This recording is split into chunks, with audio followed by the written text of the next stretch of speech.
Vamos a la palabra de Dios, hermanos, en esta noche vamos a la palabra de Dios y les voy a pedir que abran sus Biblias en el Evangelio de Juan, en el capítulo 8, voy a dar lectura en el nombre del Señor. Y voy a comenzar desde el versículo 53 del capítulo 7. Porque queda colgando allí ese versículo en el capítulo 7, pero está estrechamente ligado al capítulo 8. Por lo tanto, como esa frasecita está colgando ahí en la Biblia, la voy a leer también, el versículo 53 del capítulo 7, pero voy a comenzar después enseguida desde el versículo 1 del capítulo 8. Amén. Leo en el nombre del Señor. El versículo 53 dice: cada uno se fue a su casa. Y Jesús se fue al monte de los Olivos. Y por la mañana volvió al templo y todo el pueblo vino a él, y sentado él les enseñaba. Entonces los escribas y los fariseos le trajeron una mujer sorprendida en adulterio, y poniéndola en medio le dijeron: Maestro, esta mujer ha sido sorprendida en el acto mismo del adulterio. Y en la ley nos mandó Moisés apedrear a tales mujeres. Tú, pues, ¿qué dices? Mas esto decían tentándole para poder acusarle. Pero Jesús, inclinado hacia el suelo, escribía en tierra con el dedo. Y como insistieran en preguntarle, se enderezó y les dijo: el que de vosotros esté sin pecado, sea el primero en arrojar la piedra contra ella. E inclinándose de nuevo hacia el suelo, siguió escribiendo en tierra. Pero ellos, al oír esto, acusados por su conciencia, salían uno a uno, comenzando desde los más viejos hasta los postreros, y quedó solo Jesús y la mujer que estaba en medio. Enderezándose Jesús y no viendo a nadie, sino a la mujer, le dijo: mujer, ¿dónde están los que te acusaban?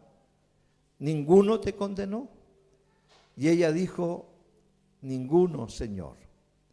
Entonces Jesús le dijo: ni yo te condeno, vete y no peques más.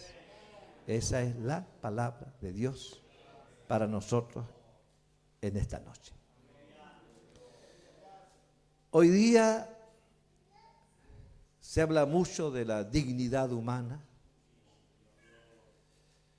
Los famosos, también ya conocidos, derechos humanos. Y tanto periodistas como políticos se llenan la boca usando esta terminología: la dignidad del hombre, los derechos del hombre, los derechos de la humanidad. Pero lo que uno observa es que se habla mucho, pero se hace muy poco. Sin embargo, en la Biblia encontramos nosotros a Jesucristo interesado realmente en la persona. Él atendió al ciego, atendió al hombre leproso que estaba pudriéndose en vida, atendió a la mujer samaritana de la cual los judíos se evitaban pasar por esas tierras, atendió a María Magdalena, la mujer que estaba poseída por los demonios, atendió al hombre solo, loco, trastornado, viviendo entre las tumbas, arañado, herido, destrozado su cuerpo, con una mente totalmente enajenada, conocida como el endemoniado de Gadara. Jesús lo atendió. Zaqueo, el despreciado publicano, a quienes sus compatriotas le odiaban, Jesús fue a su casa. Y así podemos enumerar muchos casos en que Jesús habló muy poco, pero hizo mucho. Jesús se preocupaba en realidad de la persona. Podemos decir que Jesús le daba un valor infinito a la persona humana. el mejor ejemplo del respeto, del amor de Cristo hacia la persona, la encontramos aquí en este pasaje que yo he leído en esta tarde. Observamos el pasaje bíblico y encontramos un tremendo contraste. Por un lado, Jesús, allá en el templo, enseñando, dando palabras de consuelo, proclamando la verdadera libertad del alma, del espíritu, sanando enfermos, respondiendo preguntas, tratando de satisfacer todas las necesidades posibles de las personas que a él acudían, haciéndolo con amor, con piedad, con misericordia. Por otro lado, a la distancia, los religiosos, los representantes de la religión, los escribas, los fariseos, arrastraban a una mujer sorprendida en el acto del adulterio. La historia que nosotros hemos leído aquí seguramente no da demasiados detalles, pero si era arrastrada seguramente porque la mujer de alguna manera intentaba explicar, intentaba defender su actitud, sus hechos. Ellos arrastran a la mujer, se olvidan del hombre. Detrás de esto había seguramente un hombre, y la ley no solo ordenaba apedrear a la mujer en adulterio, sino que también la ley ordenaba apedrear al hombre. Ambos debían morir apedreados. Pero aquí notamos nosotros este contraste, hermanos queridos, entre la bondad de Cristo, el amor del Señor, con la mente insana, el odio insano, los que decían ser religiosos, cometiendo en principio e inmediatamente un acto de total injusticia, porque toman solo a la mujer y dejan libre al hombre. Porque al fin y al cabo el propósito de ellos no era para nada el interés físico o moral siquiera de esa mujer. La Biblia aquí nos revela que el interés de ellos era tentar a Jesús. El interés de ellos era tenderle una trampa a Jesús. Que lo que dijera Jesús lo inculpara en algo para poder acusarlo, apresarlo y dejarlo atado quizás dentro de algún calabozo para terminar finalmente con su vida. Ese contraste se ve en este retrato, en este relato bíblico. Estos hombres llegan a los pies de Jesús, la mujer arrastrada por ellos, y entonces confrontan a Jesús y le dicen allí en el versículo 4, Maestro, esta mujer ha sido sorprendida en el acto mismo del adulterio. Y en la ley nos mandó Moisés a apedrear a tales mujeres. ¿Tú pues qué dices? Y el versículo siguiente dice que esto lo hicieron para tentarle. Y yo observo que la actitud de muchos religiosos de hoy día no cambia. Están atentos a veces a lo que uno esté predicando para ver en qué se equivoca para poder acusarlo.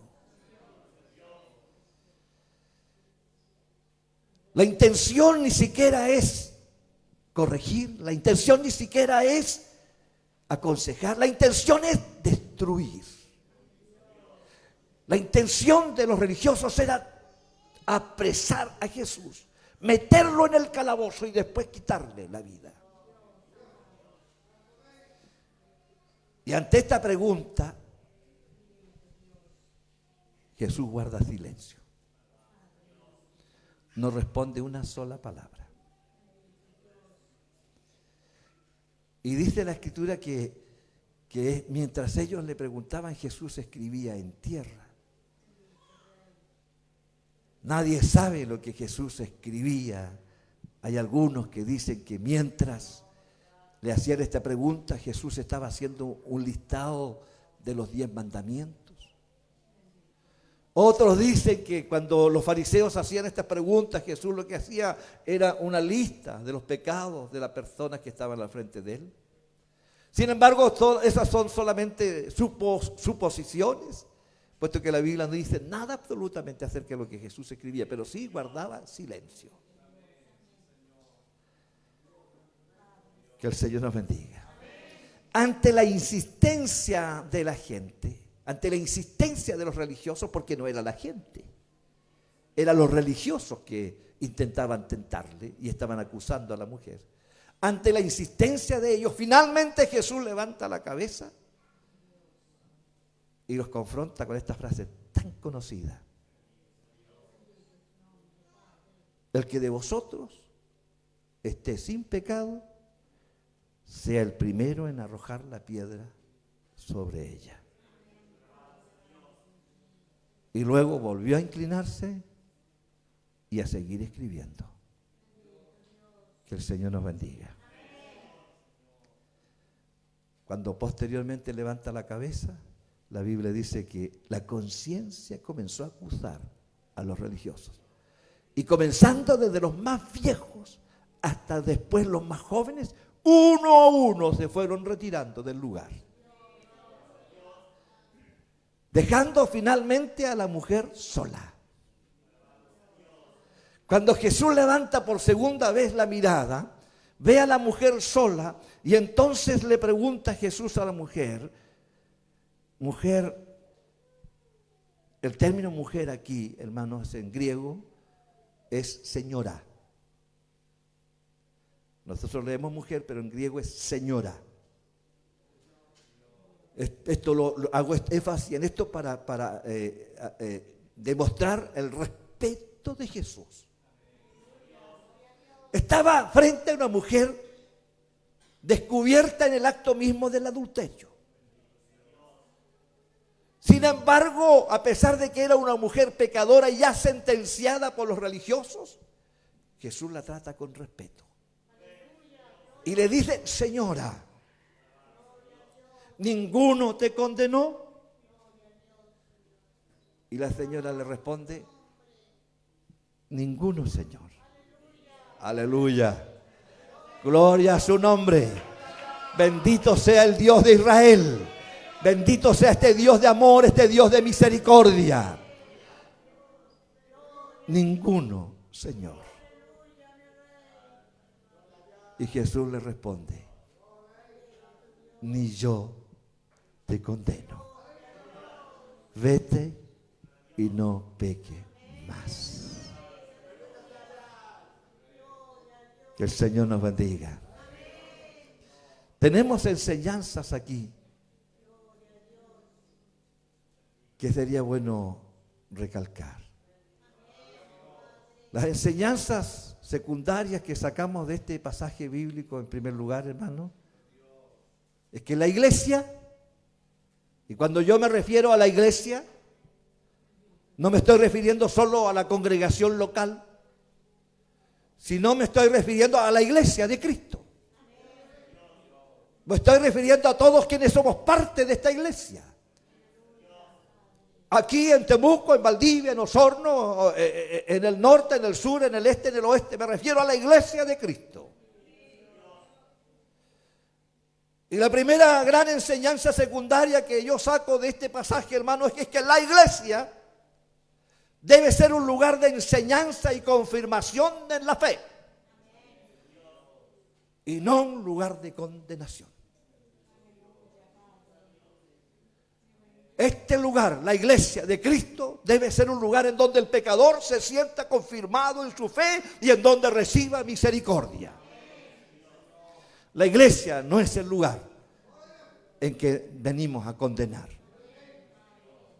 No es un lugar de condenación.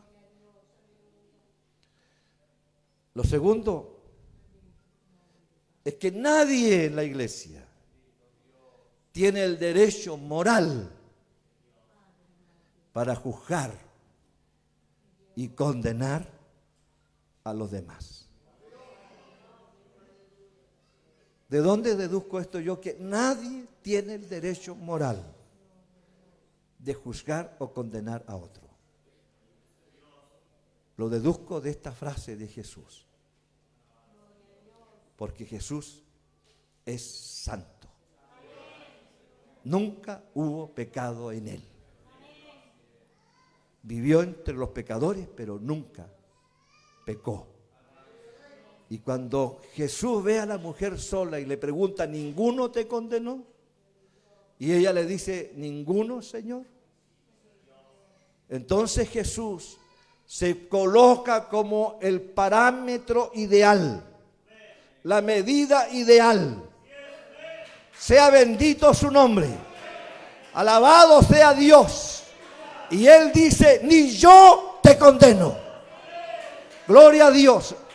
Ese alto parámetro, Jesús, quien es el parámetro más alto de la moralidad, de la santidad, de la justicia. Bendito sea su nombre. Jesús, el Hijo de Dios, dice, ni yo te condeno. Por eso es que deduzco que nadie tiene el derecho moral de condenar a nadie, porque Jesús, siendo el parámetro más alto, dijo, ni yo te condeno. Gloria a Dios.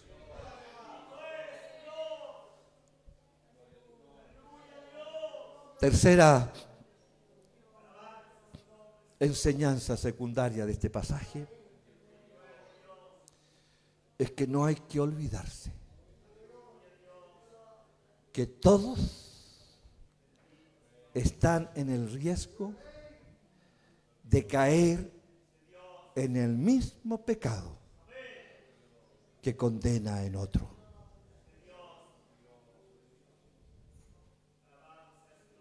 Jesús le dijo a los religiosos allí, insanos, enfermos mentales, llenos de odio, con el único interés de destruir al Maestro.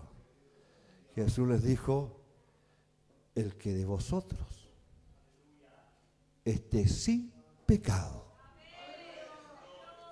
sea el primero en arrojar la piedra.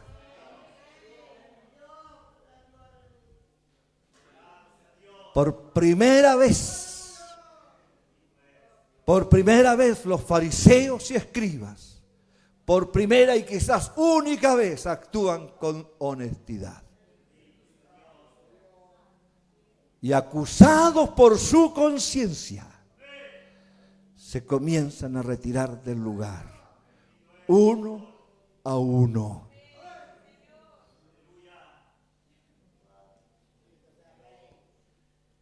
No debemos olvidar que todos nosotros podemos caer en el mismo pecado en el que sentenciamos a otro. Cuarta enseñanza secundaria de este pasaje. La bondad, el respeto, la consideración por otros, siempre serán apropiados. Nunca sobrarán. Siempre serán útiles. La bondad, el respeto, la consideración por otros. Que el Señor nos bendiga. Esta norma y estilo estilo de vida que Jesús nos está enseñando con su ejemplo, para que nosotros lo practiquemos y lo vivamos entre nosotros. Si hay algo que nunca va a sobrar, si hay algo que nunca va a estar de más entre nuestra convivencia como cristianos, hermanos, será la bondad, será el respeto y la consideración por los otros. Siempre eso será bien recibido entre nuestros hermanos. Quinta cosa, la calma y la recapacitación son imprescindibles antes de responder o actuar. Jesús fue confrontado por sus enemigos. Jesús sabía que lo que ellos pretendían era hacerlo caer en alguna trampa. Y ante esa pregunta inquisitiva, insidiosa, maligna, malintencionada, Jesús no se deja llevar por sus impulsos humanos porque era perfectamente hombre, sino que logra mantener la calma, recapacita en lo que está pasando antes de responder. Y cuando respondió después de estar calmado, cuando respondió después de haber recapacitado, su respuesta a los fariseos y escribas no pudo ser refutada. Por eso que será siempre importante, ante cualquier situación, mantener la calma, recapacitar antes de responder o actuar.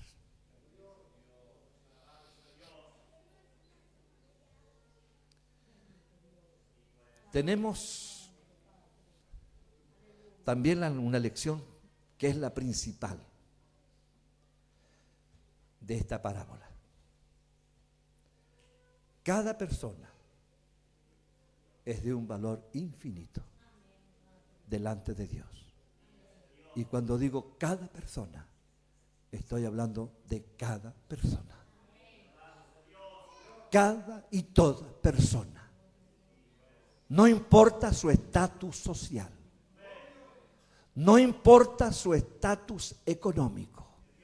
No importa su capacidad intelectual. No importa su raza. No importa su piel. Ante los ojos de Dios, cada persona es de un valor infinito.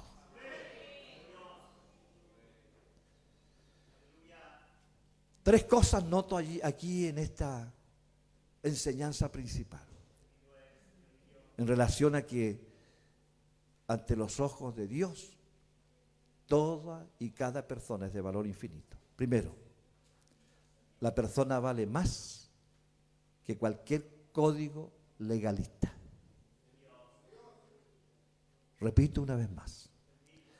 La persona, para que eso lo grabemos en nuestros corazones, ante los ojos de Dios, la persona vale más, mucho más que cualquier código legalista.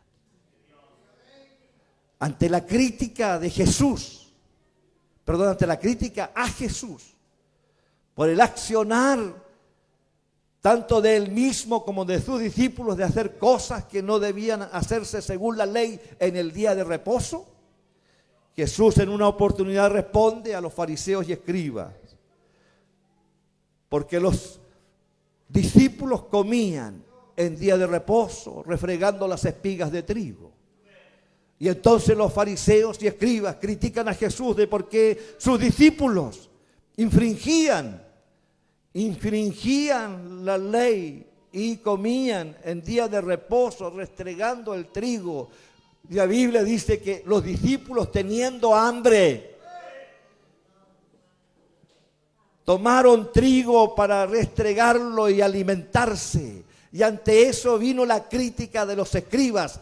Los religiosos, cuando están enfermos en su mente y en su religiosidad y en su legalismo, no son capaces. Y por eso que el Señor reprenda a todo espíritu legalista dentro del pueblo de Dios, porque más que la ley está la misericordia. No consideran el contexto, no consideran que si los discípulos están refregando el trigo es porque tienen hambre. Cuando alguien cae en las ataduras y en las garras del legalismo, no es capaz nunca de detectar el contexto de cualquier situación. Y entonces Jesús les dice a estos legalistas religiosos algo que es tan de la razón, tan de la razón. Jesús les dice a ellos: el día de reposo fue hecho por causa del hombre y no el hombre por causa del día de reposo. Es decir, lo que Jesús dice, el hombre primero es más importante, y el día de reposo se hizo a causa del hombre para que el hombre tuviera cuándo y cómo descansar. Pero no se hizo el día de reposo para que el hombre sirviera al día de reposo, sino el día de reposo sirva al hombre. Así es que ante los ojos de Dios, entonces, la persona vale más que cualquier código legalista.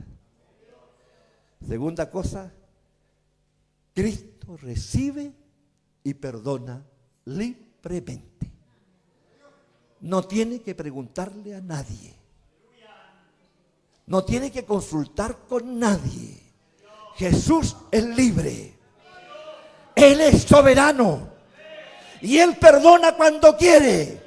Y perdona a quien quiere. Y no tiene que preguntarle a nadie. Bendito sea su nombre. El que a Él viene, dijo Él, yo no le echo fuera. Yo lo decido. Es mi decisión. Nadie me obliga. Soy libre. Jesús es libre para perdonar a quien quiera. La ley, en verdad, la ley acusaba, la ley condenaba. Y esa mujer merecía serse enterrada hasta la cintura en la tierra, porque era el proceso, enterrada hasta la cintura, y después los enfermos religiosos podían tomar piedras en sus manos, porque yo creo que para hacer cosas así hay que ser enfermo. Una mujer cubierta hasta la cintura, enterrada hasta la cintura, el hombre tenía que estar al lado también enterrado a la cintura, y después los enfermos religiosos tomaban piedras. Y no pequeñas piedras, hablando aquí como sureño, camote. Y rodeaban a ambos con piedras en las manos. Y se juntaban piedras. Y sabe usted que se sacaban la capa. Dice la Escritura que Saulo de Tarso se encargó de cuidar la ropa también de Esteban, porque los desnudaban. Le sacaban la ropa y quedaban desnudos de la cintura hacia arriba. Y los fariseos se remangaban y tomaban piedras y empezaban a apedrear a esas personas hasta matarlas. Que el Señor nos bendiga. Era una mujer condenada. Pero Cristo perdona libremente. A quien quiere, Él perdona. Alabado sea el nombre del Señor. Tercera cosa de esta lección principal es que Cristo siempre encamina hacia una vida nueva, fructífera y lejos del pecado. Jesús perdonó a la mujer. Yo no sé qué causas tendría la mujer, ni me interesa. Solo que mostró humillación ante la persona de Cristo. Como he dicho en alguna oportunidad, pudo haber arrancado también en medio de la multitud de los fariseos, de los religiosos, pero se quedó ahí, esperando la respuesta de Cristo. Y es allí donde Jesús le dice, ¿ninguno te condenó? Y yo creo que esa pregunta de Cristo, hermano, fue con mucho amor. Señora, ¿ninguno te condenó? Y la mujer respondió, ninguno, Señor. Y Jesús le dice, ni yo te condeno. Vete y no peques más. Jesús perdona libremente, borra todas nuestras rebeliones y después nos encamina a una vida fructífera, a una vida de paz, a una vida de gozo, a una vida alejada del pecado. Vete, has sido perdonada, pero no peques más. Con cuánto cariño, hermano, con cuánto amor. No peques más. Sin duda, ese trato tierno, cariñoso, impactó a la mujer. Y no me cabe la menor duda que esta mujer, a partir de ese día, buscó a Dios y se alejó del pecado. El Señor la había perdonado y ella iba a aprovechar ese perdón. Quiero concluir, estimados hermanos, con este acto de sabiduría de Jesús. ¿Dónde estuvo el acto sabio de Jesús? ¿Cuál fue el acto de sabiduría? El acto de sabiduría de Jesús ante esta crisis fue trasladar los tribunales humanos al tribunal de la conciencia.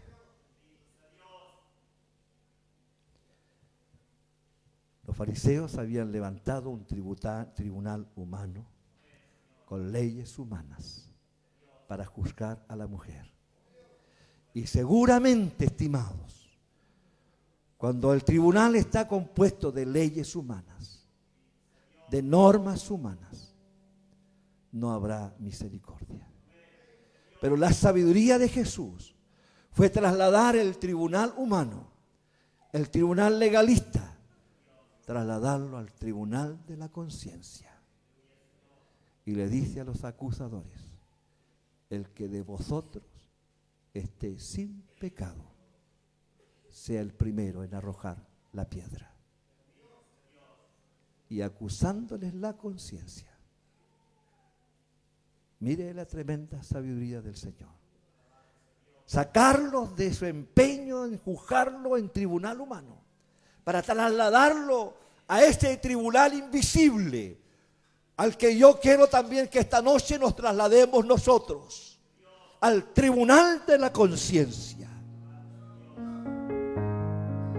¿Qué nos dice nuestra conciencia? Aquí la Biblia dice que la conciencia los acusó a todos y tuvieron que alejarse del lugar. Amados hermanos, en esta noche estamos aquí, no ante el tribunal legalista de hombres, sino al tribunal de la conciencia. Si alguno de nosotros hemos fallado, hemos pecado, hemos ofendido a Dios, la buena noticia es que ese Cristo perdonador, lleno de bondad y misericordia, que atendió a la mujer adúltera, ese Cristo está aquí, entre nosotros esta noche. Si tu conciencia te dice que has fallado delante de Dios, quiero que entiendas que Cristo te está poniendo ante el tribunal de tu conciencia. Si tu conciencia esta noche te acusa, ese es el momento preciso para que te levantes de allí y vengas a los pies de Cristo. Él no está aquí para acusar. Él te va a tratar con respeto, te va a tratar con bondad, te va a tratar con misericordia. Él está aquí para perdonar, porque es libre para perdonar a quien Él quiera.